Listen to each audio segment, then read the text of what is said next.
This is a Hot Pie Media original. James Akers, for those that don't know the story, and I don't know how you don't, but if you don't, he had the most epic presentation, unless he can top it. I don't know that he can. The most epic presentation at a school board or school meeting of some sort in Dripping Springs. For those that don't know where Dripping Springs is, it's about 20 miles, 15 to 20 miles from where I'm sitting right now. The schools themselves are almost like the Taj Mahal. So, all right, James, you can hear me okay, right? I can hear you fine. Okay, great. Thanks for being on the show. You've got a lot of love this week by this show, so the standards are pretty high, man. I know. I caught your podcast last night on the way home from biking, and I was out biking with a friend. My phone was exploding my whole bike trip because my wife had sent you and my whole family the show, the podcast, and my phone was exploding, and I had no idea what was going on until after I had my bike ride. I'm coming home, and my mind was just blown. It was the best ride home and the best podcast I had ever heard. I was just, it was amazing. Well, good. And when you compare me to old Austin, I got to tell you, man, you are. I'm from El Paso, Texas, and I've always had this love and infatuation with Austin, which is part of why we moved out here. But to be thought of in the same sense as the old Austin weird that's the feather I was looking for. That was awesome, man, and I really appreciate that. Well, thanks. Well, you made it easy for me. All right, so let's go back to the epic day, the presentation. For those that don't know, James. I tell you, it was point by point. It was perfectly delivered. He delivered his point to the Dripping Springs School Administration, school board president, and then proceeded to take off almost all of his clothes. When did it come to you? When along that day or previous days did you say, you know what? I'm a pretty sensible guy, but today I've got to go for it. Today I've got to make my point, and I'm going to take my clothes off in front of the school board. When did it hit you? We can assume you planned it. So what went into the planning? 1 week before this meeting, the school board, I believe it was 1 week, the school board had another meeting. And I knew it was a hot topic. I knew it was a hot issue. I couldn't go to that meeting for whatever reason, but I did watch portions of it on the Zoom. And what became painfully clear to me was that there was a radical right takeover of this messaging that was all no, no, no, no, no, never, never, never, never, never. And it was just counter to every basic core belief that I had. And I listened to that thinking, dang, we've got to do something about this. And a few years ago, I was involved in another issue at school board level, and we did do something about it. It was a transgender issue, and this community came together for a young lady in schools that wanted to use a girls' bathroom, and we won that battle, and we came out strongly, and I knew that we could do it again. And a couple of days later, I was thinking about it, and I was thinking about how to make a statement, and I was thinking about the very most basic things that we do every day to be good citizens, to be good neighbors, and that's our clothes. And I thought an absurd display would bring that absurd point home. And true story, the Friday night before this meeting, I sat down with a friend over a beer at a local spot here in Dripping Springs. And I told that friend, I said, did you hear about the last school board meeting? He says, yeah, those guys were crazy. I said, you didn't hear about what I did. This is before I did it. I said, did you hear what I did? He says, no. He goes, I stripped naked I stood up there and I stripped naked to make a point. And he was just in disbelief, and he couldn't believe he hadn't heard about it. And I played it for a few minutes, and then I told him, no, I hadn't done it. And because you would have heard about it. But I knew after that conversation, you had to go, because he said exactly what would happen. He said that would blow up over social media. Everybody would be talking about it. So I tested my theory, and I knew it would work. Okay. So over a couple of beers, you guys, did you finally tell him, look, all right, man, I'm going to do it. Next week it's on. Next week it's on. I honestly didn't. He didn't know. So nobody knew. You sign. I assume you have to sign up the day you give. When you're going to speak to Okay, so you sign up days in advance. We assume nobody knew. Nobody knew. One person knew. My wife. How'd that go over? So a couple of days later, the meeting's coming up. A friend of mine is saying, we got to get people at this meeting. I think it was that morning. And I'm sitting at my breakfast table, and I said, you know what? I didn't do it last week. I wish I had. This is an opportunity to stand up now. I called, my wife was in the other room. I said, hey, wife, I'm going to do something crazy at the board meeting. And she said, what? And I told her, and she was like, go for it. And that's all I needed. Up until that point, maybe I had to have my wife's permission. So there you go. Okay. In your I'm not even gonna say it's your rant. In your speech, I won't say rant. In your speech, you started with, they make me wear a coat to work. Now, did you purposely plan out your strip? Yes. Because I don't think you don't wear it. Nobody wears a coat to work every day anymore. I don't wear a coat and tie to work anymore. I work out of my home. Good. I decided, but I needed to make a point. So put the clothes on. I didn't plan it out great because I practiced, and I figured out a minute and a half wasn't enough to say what I wanted to say and then strip. Yeah. So I knew I had to say it and strip at the same time. And frankly, I thought it was horrible. I thought, I really mucked that up. Oh, no. I sat down not knowing if I had made a point. And immediately I had friends text me and send me messages saying, oh, yeah, you made the point. So you practiced your strip ahead of time because you only had the big sign up there showed how much time. So you only had a minute and a half to take off a lot of clothes. I had a minute and a half to take off the clothes. I knew I had to do the speech at the same time.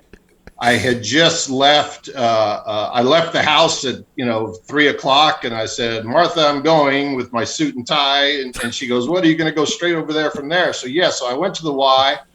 I swam my swim.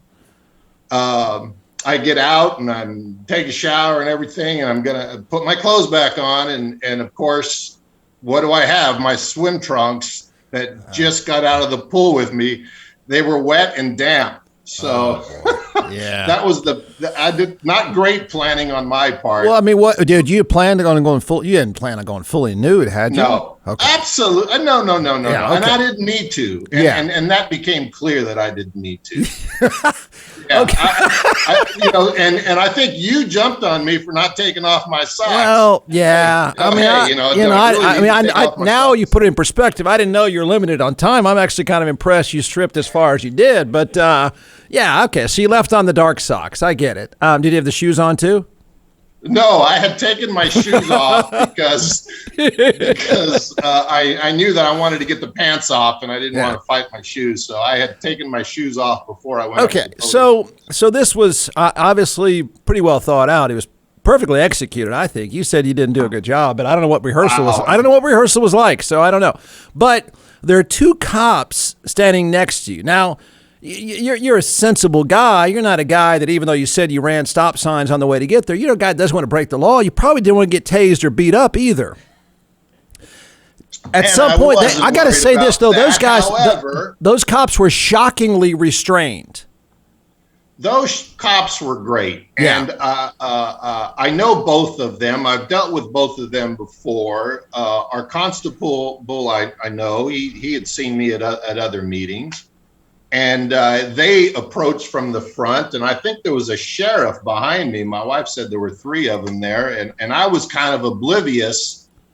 I knew they were there, but I knew I was okay. I knew I wasn't going to go past my shorts. And that was the interesting thing. I had time left on the clock. I wanted to finish my message. They cut off the microphone. Everybody was yelling at me from behind, so I couldn't get it out. And that's kind of why I went silent there for a minute. And then I did finish, but you couldn't hear the audio because they had cut my mic off. But I asked the constable, I said, "Hey, I want to finish." And he says, "You're done. You're done." I said, "I'm done. What did I do? What did I do?" He says, "Well, nothing yet."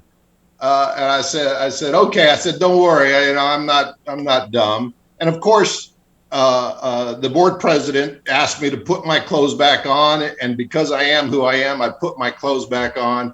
But the constable leaned in and he said, "I don't know what you got going." He says, "But there's a bunch of gals back there wanting you to go all the way." And That was the fist bump that I gave the constable.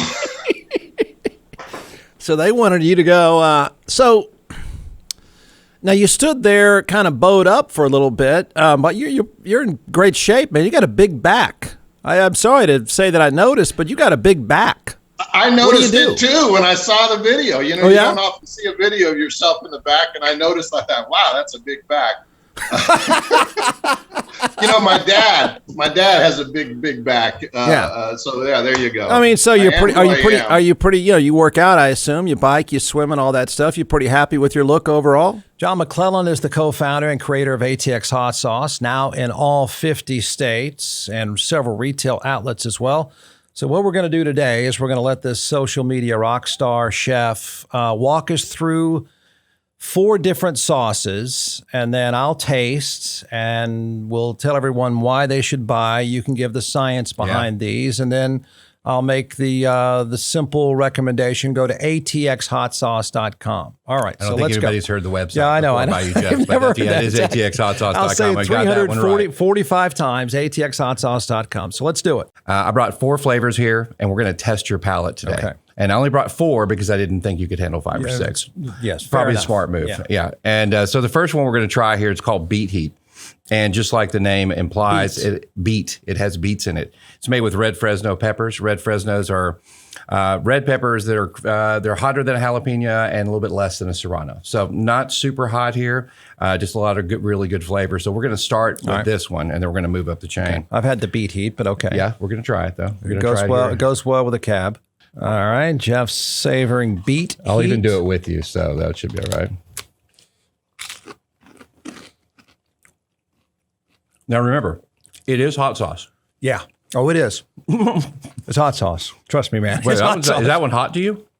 No. A little. Yeah. The great thing with the fermentation process is you get a bunch of the flavor right up front. Yeah. And then the heat comes, but then it dissipates pretty quickly, especially with the red Fresnos. This is not a very spicy one, but it is a very tasty one. Goes on great on sandwiches. Beet Heat. Beet Heat. B-E-E-T.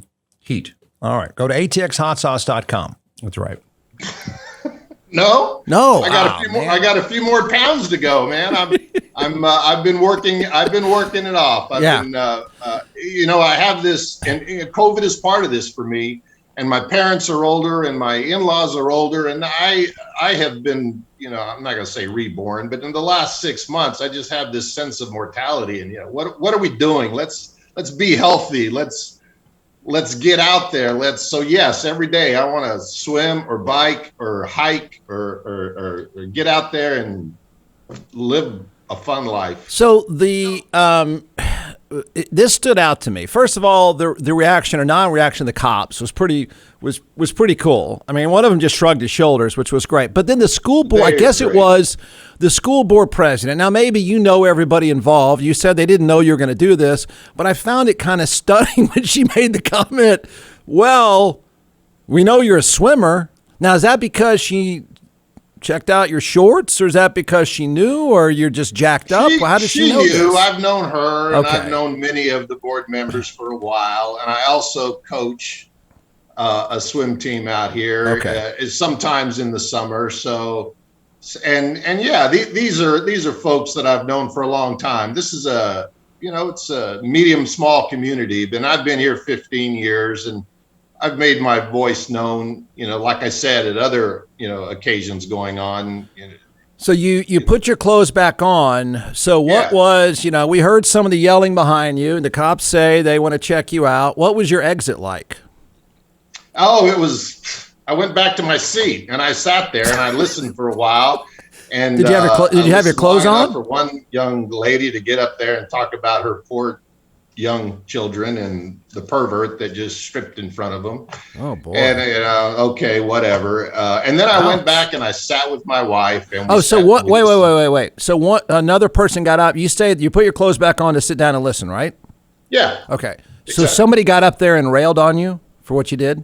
Well, she railed on never, and don't do this and no mandates. She just railed against masks, I guess. And she mentioned the pervert she had to protect her child from. Whatever. I'm in a Speedo Jammers. Yeah. Okay. We all just watched the Olympics with a lot of people in volleyball and swimming and every other sport bearing a heck of a lot less than I did. Yeah. Yeah. So, even your buddy over beers knew that this would blow up. You had to have an idea it would blow up. The response. Oh my gosh. The response has been fantastic. I knew it would blow up to a certain level. I didn't expect to be on national news. I didn't expect to see an article in the Daily Mail in the UK. I didn't expect to be on Fox and CNN and MSNBC. I didn't expect to be called and interviewed or anything like that. But I am so pleased. Everybody except KView got it right. Everybody said he stood up there and took his clothes off to make a point about the absurdity of this discussion about no masks. And everybody got it right except that one outlet. And I'm pleased that I feel that we've taken the control of the message back, because if you heard the first board meeting, the message was just, this is insane and don't mask our kids and how unhealthy it is. And we took the message back. I think people see the absurdity of this idea that we shouldn't do the basic things to keep us safe, whether we know for sure or not they're going to work or not. Some of the examples about, I don't need to know that there's a very low chance that I'm going to injure somebody in my neighborhood when I pull out of my driveway. I don't need to know that there's a low chance of that to use common sense and look both ways when I leave my driveway. I don't care whose road that is. I don't want to hurt anybody else. So I'm going to look both ways. I'm going to drive defensively. I'm going to do the things that my kindergarten teacher taught me, that my mother taught me, that my father taught me about just being a good neighbor. And that, to me, that's the bookend that I want on this. I don't want to be known as the guy who stripped. I want to be known as the guy who got us thinking about being a good neighbor. And you hear these arguments about this thing is going to be here forever and we don't know. Well, you know what? When cars were invented, car accidents became part of our life, and they're still part of our life. But we still work all the time to control speed limits, to put stop signs up, to put red lights up, to do the things that will lower the risk of a car accident and lower the risk of deadly injury from a car accident. And it's the same thing here. This thing is going to be with us for a while, and we should continually try to figure out what we need to do to mitigate it. It's common sense. James, do you have kids? I have 4 kids. How'd that go? How does it go? How's it? Oh, well, 2 are teachers. Okay. 2 graduated Dripping Springs, went on to Texas State, and 2 of them are teachers, and they love me. The third one is at Texas State and is going to be speaking on my behalf at the next school board meeting. Okay. And then one is at the school, and she's a teenager, and she's like, "Oh, Dad," but she's fine. She's a strong little girl, but you know, she's oh yeah, Dad. But you know what? She's her own person, and she has her friends on both sides of the. I mean, issue. So you're they love each other. Yeah, you're a regular, so you sound politically active. Man, the bar is pretty high now. You're gonna have to go full on next time. They're gonna be expecting. There's gonna be a giant crowd every time your name is on that list. Well, is this a one-off? I know. Is this a one-off? Are you done now? You've made the point? Well, like I said, I'm going to bookend this thing. Okay. And yeah, we're going back to the meeting, and I want the narrative to be a good neighbor, people. Just be a good neighbor. For me, at this point, I don't know what the school board's going to do about a mandate or not, and part of me doesn't care. The message that I have is, whether mandate or not, social distance, wear a mask. Going into the meeting, the school, we were in a little theater, and the school had put up tape across every other seat to encourage social distancing, right? So you could only fill in every other row in the facility. And some people challenged that. Well, who decided we were going to do that? And how are you guys going to enforce that? Well, we put up the tape. Those folks walked in the room and they took off the tape that the school had put to force the social distance issue. They decided to take it off. And it doesn't matter what side of the aisle you're on or the issue. Why? Why do we want to encourage people to be right on top of each other in a meeting like this? It just makes no sense. So that is where I want the discussion to go. Be a good neighbor. Don't wear a mask if you don't want to wear a mask, but be a good neighbor for other people out there and do the right thing. All right. So that's where I want it to go. Good for you. It was epic, to say the least, and I'm glad that you liked the show and passed this along. I guess now every time we're all gonna have to be a must-see to watch Dripping Springs school board meetings. Now I'm gonna have somebody come out there and record them in anticipation that you're gonna do some push-ups or pull-ups or maybe wear your goggles sometime or something like that. Yeah, well, my support team, my bubble, they have all kinds of ideas about what we ought to do. But sometimes I think we're at our best sometimes when we come together as against a single common enemy. World War II, that's obvious. We had a common enemy. Even after 9/11, we had a common enemy.